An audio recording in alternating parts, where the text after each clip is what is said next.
Coming up on Valley View News, why sales are dropping in the Piñata district.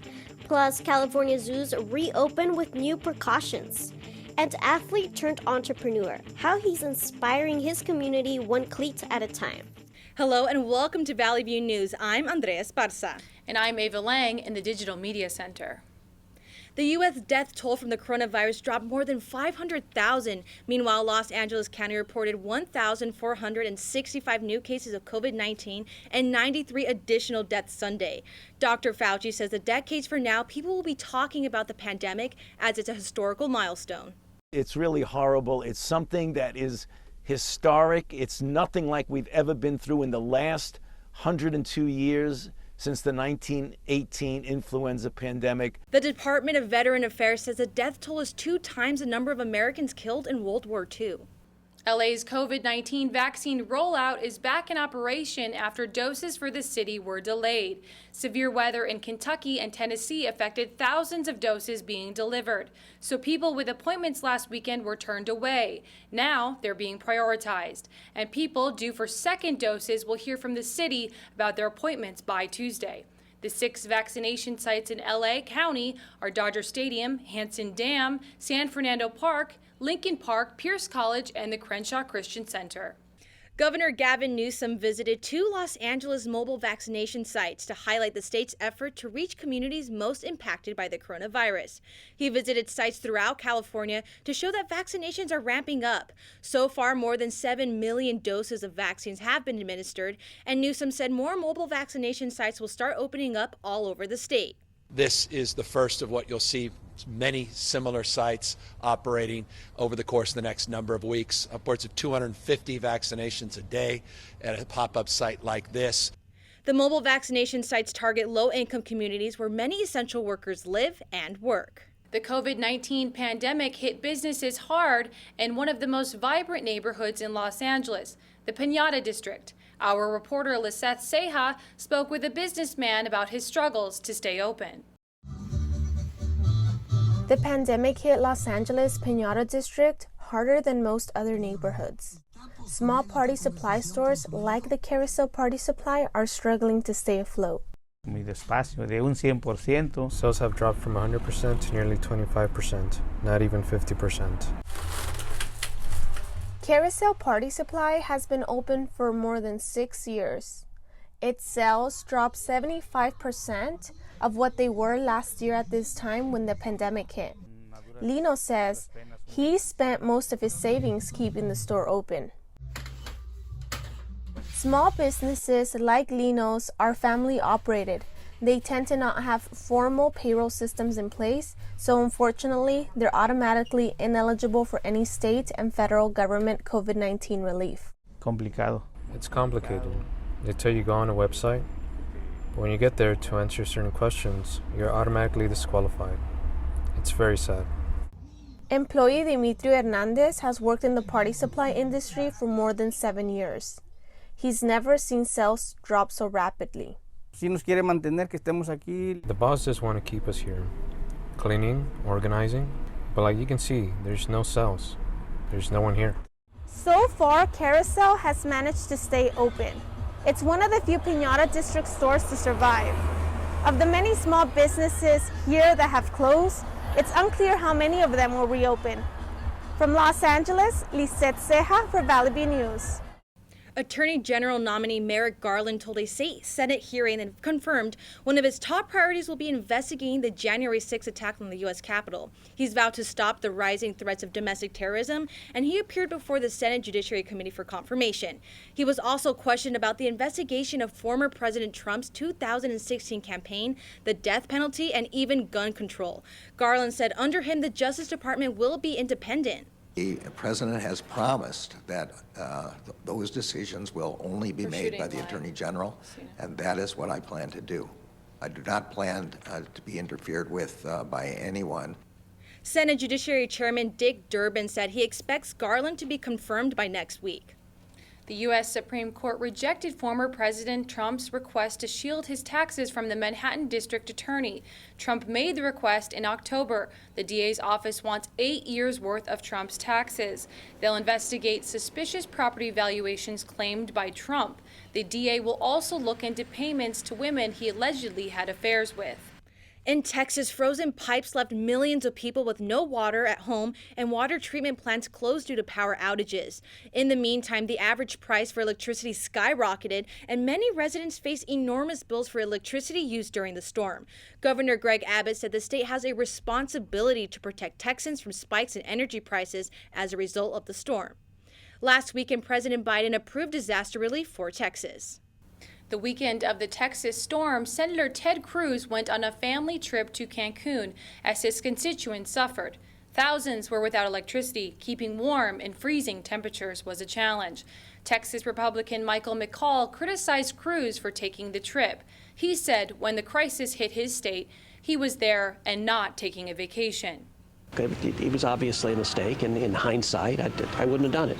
Cruz later apologized for leaving on a vacation during a crisis. United Airlines was ordered to inspect all of its Boeing 777 airplanes after a recent engine explosion. The jet flying over Denver had an emergency landing after its engine exploded. The FAA wants engine blades inspected on the United's Boeing 777 fleet. The plane had 231 passengers and 10 crew members when the mishap happened. No injuries were reported. Koreatown is known for delicious foods, cultural markets, and a vibrant atmosphere. However, some residents think the area needs an accessible park. Valley View reporter Donna Ramirez spoke with a Koreatown neighborhood leader about a plan to build a park. Here in Koreatown, Los Angeles, you'll find many restaurants, grocery stores, and apartments, but there's something that any K-Town resident will struggle to find: an accessible park. Koreatown's like no other place in the world. Adrienne Hoff is president of the Worcester Center Koreatown Neighborhood Council. She is working on a proposal called Reimagine 6th Street. The plan calls for closing off half a mile of 6th Street from Normandy to Vermont and turning it into a pedestrian plaza.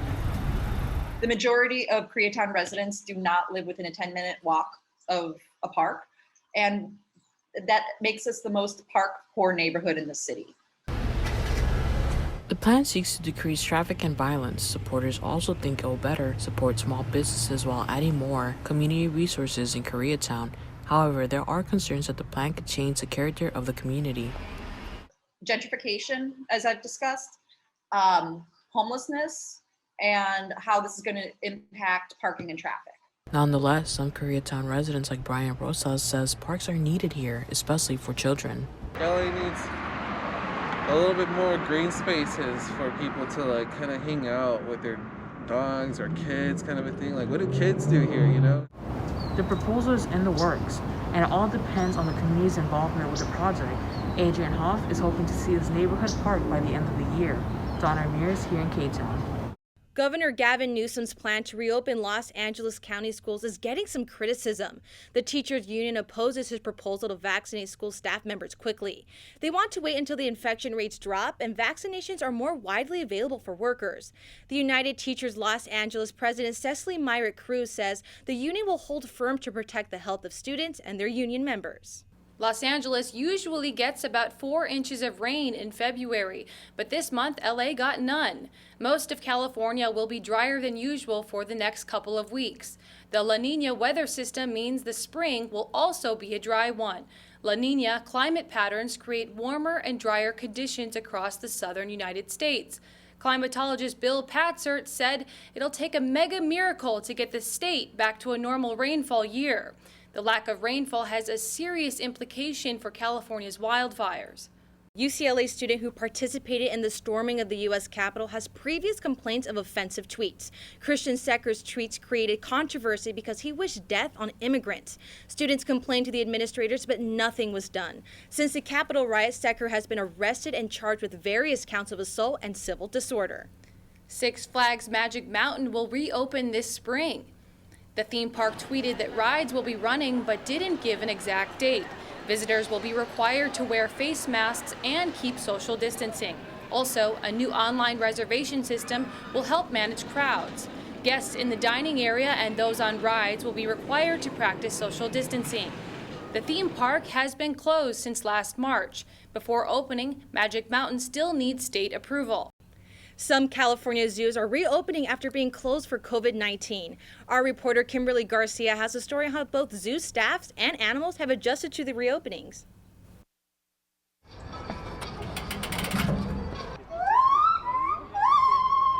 Monkey squeals and children's voices are echoing through the zoo once again. After being closed for several months because of COVID, many California zoos are now reopening. Zoologists say animals also had to adjust their routines. Now, animals will be welcoming visitors again. I've been watching these animals for all their life, and I think they're inspired to see little kids running around again, and it gives them something different and fun to look at. Zoo doors opened in early February. The transition was difficult. The zoo had to implement numerous sanitary precautions around the park in order to comply with CDC guidelines. He's not happy about it. The zoo also now has a modified reopening with limited capacity.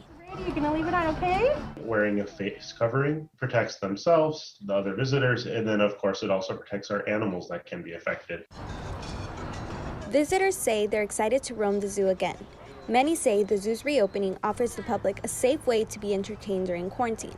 The zoo will accept visitors on a first-come, first-served basis. I knew the zoo was here. I knew it had partly reopened, and we have grandchildren, 5 and 2.5, and they love it here, and so do I. For now, the Santa Ana Zoo will only allow animal watching. All other attractions will remain closed until further notice. Reporting for Valley View News in Santa Ana, I'm Kimberly Garcia. After the break on Valley View News, we'll take a look at the vaccination efforts in the UK and Australia and how a local resident turned his passion for soccer into an apparel business. I want to eat apples and bananas. I need to eat apples and bananas. Why can't I eat apples and bananas? Support the Feeding America nationwide network of food banks to help provide meals to those in need. Join us at feedingamerica.org. What are you doing in there? What's that? I wouldn't do that. What are you doing? What are you looking for?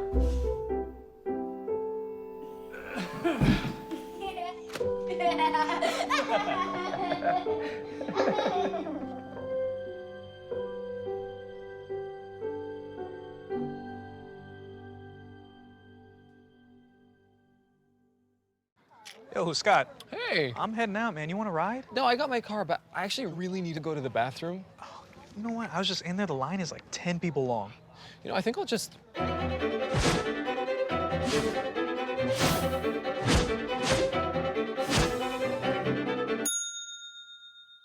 Dude, are you okay? You wouldn't believe what I was just thinking. I am definitely buzzed. Yeah. I think I will take this, and I will take that ride home. Smart man. Did you see how that dog was looking at me? Starting July 30th, all British adults will be able to receive the first dose of the coronavirus vaccine. Jordan Henry reports from Studio B. The UK government plans to vaccinate every British adult with the first dose of the coronavirus vaccine by July 31st. Those over 50 years old or with underlying health conditions are expected to be vaccinated by April 15th. The country has totaled the most coronavirus deaths in Europe with over 120,000. So far, more than 17 million people have been vaccinated. This week, Australia started its vaccination rollout. Sunday, Prime Minister Scott Morrison was among the first to get vaccinated. The next day, the broader rollout started with the doses of the Pfizer vaccine. 60,000 doses will be done by the end of the week. The first phase is for frontline healthcare workers and senior citizens. Australia will get its first batch of the AstraZeneca COVID vaccine soon. Australia expects 25 million people to be vaccinated by October. Ecuador is currently having a presidential election. The final results from February 7th first round of the race showed the leading candidate, Andrés Arauz, won a 32.72% of the vote. Former banker Guillermo Lasso came in second with a 19.74%. The two will face off in a second round on April 11th. Indigenous leader Yaku Perez lost second place by a slim margin. He blames the loss on election fraud, and his request for a recount was suspended. The engine of a Boeing 747 flying over the Netherlands caught fire this weekend. The blaze resulted in pieces of the plane breaking off and plummeting toward the ground. 2 more people were injured by the falling debris. Several cars and homes have been damaged. The plane has even taken off towards JFK Airport in New York City. When the crew noticed an issue, pilots safely landed the cargo plane. Boeing is aiding Dutch authorities with an investigation. Protesters have been gathering in Myanmar to protest military coup. Demonstrators first started February 2nd. Police have opened fire on demonstrators, with at least 2 people dead. The sister of one victim recalls the chaos. I shouted, "Help! Help me move her to the side." Someone said that we should take her helmet off. Only then did we realize she'd been shot. The military junta warned protesters that they will continue to be shot. Tens of thousands of people have been seen throughout the streets, even neighborhooding towns. Activists are encouraging citizens to join the movement, now labeled 5-2s. Luis Garcia, a Canoga Park resident, transformed his passion for soccer into a business that's having a positive impact on his community. Our sports reporter Luis Miron shares the inspiring story of Footy Tribe. No matter the sport, every athlete dreams of going pro. Soccer coach and player Luis Garcia also had that dream. Unfortunately, his chances of reaching the big leagues were slim to none. Garcia never went pro. So he transformed his passion into a clothing line. Thus, Footy Tribe was born. For me, it was important to create this brand so that aside from coaching, I could do something else where I have a little bit more freedom of creativity. As Garcia dove deeper into his brand, he realized that Footy Tribe could turn into a career path. Garcia says he wants young players to know that there are other outlets within soccer besides being a pro. And now, with some of the profits from Footy Tribe, Garcia is helping kids in their communities. I feel great because sometimes my mom can't afford it and I have to deal with what I have. Very good, Jacob! Garcia and his brand is having a positive effect in the communities where he coaches. He doesn't just hand kids new cleats, but instead he gives them a shoe buying experience. Canoga Park soccer mom Veronica Garcia talks about her son's experience with Footy Tribe. I tell him there should be more people in this world like you. He does it not for any fame, what he gets out of it. He does it to help the soccer community. In the future, Garcia hopes to make Footy Tribe a full-time job, moving his business inside his home to an actual store. Reporting in Thousand Oaks for Valley View News, I'm Luis Miron. NBA TV will air 2 HBCU basketball games Monday in honor of Black History Month. The games will be between Jackson State University and Grambling State University. The women's game is scheduled at 12 noon Pacific Standard Time. The men's game will air at 2:30. The coverage will include Jackson State's Sonic Boom of the South Marching Band. The 2 games are the first to be broadcast on NBA TV. Despite the pandemic, a retired professional surfer is still teaching her students. Valley View News reporter Cindy Rodriguez spoke with a surfer to see how she does it. Ready, 1, 2, 3. There. Now stand up. So much easier. Midway, left. Mary Osborne didn't miss a beat while California beaches were closed during the coronavirus pandemic. Now, the former pro surfer is in her happy place, teaching anyone how to catch a wave. I really love sharing this sport with young kids and anyone. It's such a healthy sport to be out there. Mary surfed professionally for more than 20 years. The champion longboarder retired and started the Mary Osborne Surf Academy. She's taken to mentoring people who want to pursue professional surfing. People like her head instructor, Alana Klassen. I've known Mary forever. I've always wanted to travel and do what she does, and so I just had to get out there and figure it out. And ever since I got in the water, I fell in love with it. And even during uncertain times, Mary hopes surfing can bring peace of mind to anyone who seeks it. You know, you're out in Mother Nature, it's good for the brain, it's good for the body. You get exhausted and you don't even know you're getting exhausted. All right, lovelies, let's do this. Although California beaches are open, officials continue to remind residents that gathering without proper social distancing could spread COVID-19 among participants. Reporting from Ventura, I'm Cindy Rodriguez. When we come back, a preview of the Golden Globes happening this Sunday, and also a 14-year-old starts her own sweater business to honor her late grandfather. Stay with us.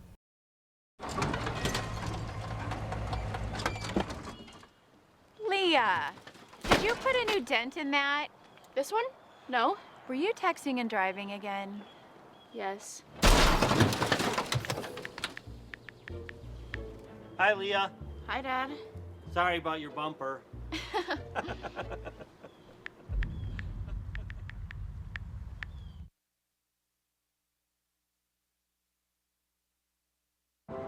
I'm a single mother, and I was the main one working, so I never thought that I could go back to school, you know?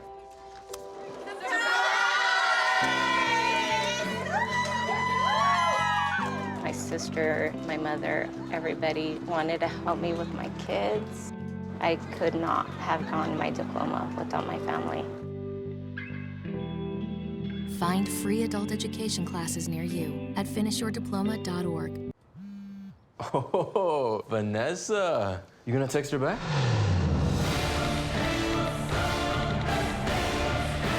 Nope. I'm high. I'm gonna hit the treadmill. You're already making good decisions when you're high. We need to go meet the guys. I'm lit. Can you drive? Nope. I'm high. How about they come over? Where? Don't make an exception when it comes to driving. If you feel different, you drive different. I found them at work, on a desk, laying out in the open. Copied them, shared them on a website. Now I'm facing up to 3 years in jail. It's scary. Who knows where it's going? I mean, who's gonna hire me? Don't do it. It's not worth it.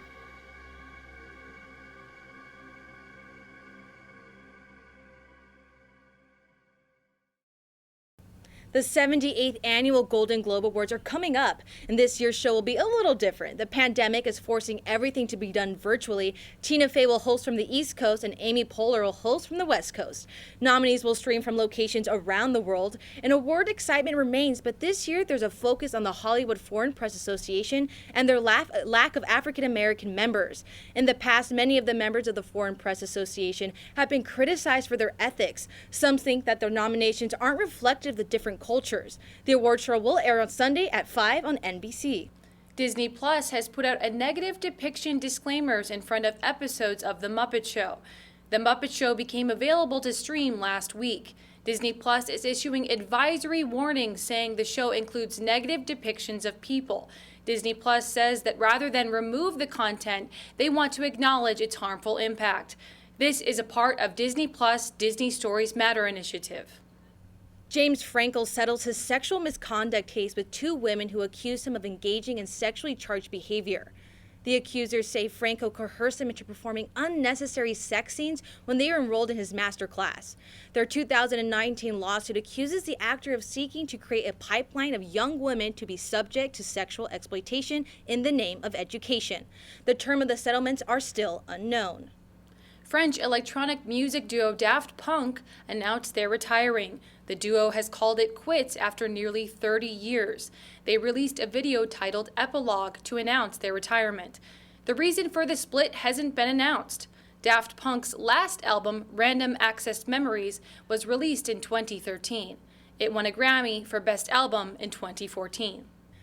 Award-winning singer Stevie Wonder is permanently moving to Ghana, a country in West Africa. Wonder says the political turmoil in the U.S. is one of the reasons he's leaving. He says he wants to see his nation smile again, and he doesn't want his grandchildren to have to ask people to like or have respect for them.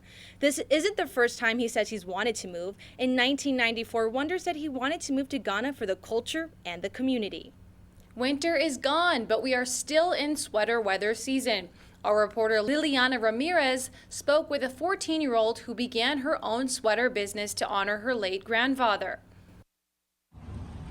Madison Cruz started her own business, Sweater Weather. We've shipped all around the world. At just 14 years old. We've sold to Germany and Austria. She says she's honoring her late grandfather by selling some of the items he once sold in his stores. He imported apparel from South America to sell in Los Angeles. I went to Melrose back in January, And I noticed that everything was kind of coming back in style, like this funky, like 80s.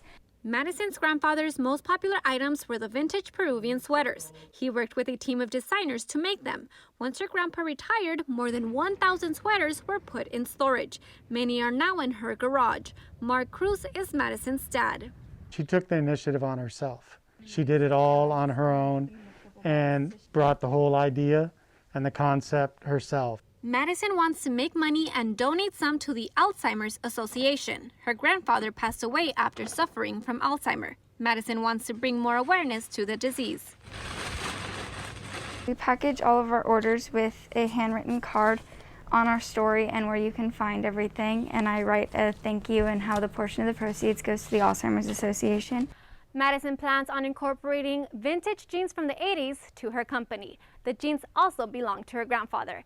In Santa Clarita, I'm Liliana Ramirez reporting for Valley View News. Tesla has made roughly $1 billion in paper profits from its investments into Bitcoin. The information comes from Wedbush Securities analyst Daniel Ives. Ives says Tesla is on track to make more money from Bitcoin than from selling its cars all of last year. This month, the company disclosed in a Securities and Exchange Commission filing that it had bought $1.5 billion worth of cryptocurrency. The purchase was made sometime last month, and Tesla CEO Elon Musk recently said he bought Bitcoin because it's simply a less dumb form of liquidity than cash. Musk hopes people will be able to buy cars using cryptocurrency soon. Fried chicken sandwich on a taco? Taco Bell is making that dream come true with its new crispy chicken taco sandwich. The nationwide rollout is planned for later this year. Taco Bell says it's ready to grow its menu again following a major reduction last year. Meanwhile, fried chicken sandwiches are becoming more popular. Fast food chains are getting creative with more flavor-filled options. The crispy chicken taco sandwich will be available starting March 11th. Nearly 30,000 Mac computers worldwide have been infected with a mysterious malware. Researchers at the security firm Red Canary say they're unclear of the malware's intent. The firm says they don't see the malware delivering any harmful actions, but they're also unclear in how it affected computers. Imagine getting paid $2,000 to sleep in a 5-star resort. SleepStandards.com wants candidates for their sleep study. The company is researching how environmental factors affect your quality of sleep. The 5-day experiment puts people in a different sleep environment each night. All they have to do is report their sleep experience and rate it on a scale of 1 to 10. If you want to participate, apply to SleepStandards.com. An 1800s Victorian home was relocated in San Francisco. It moved 7 blocks from Franklin Street to Fulton Street, and many street lights, power lines, and trees had to be removed and trimmed to allow the relocation to happen. This is the first time in 45 years the city moved a building of this scale. Spectators nearby were excited to see the building move. I keep looking for the Wicked Witch of the East. It's supposed to be under it, but she's not. It's just bizarre. Where else can you see a beautiful, ornate Victorian turning a corner in the middle of all these other buildings? And it's such a tight squeeze. A new 47-unit apartment complex will be built where the original house stood. That's all for us at Valley View News. I'm Ava Lang. And I'm Andrea Esparza. For stories any time of the day, go to our website sundial.csun.edu. Thanks for watching.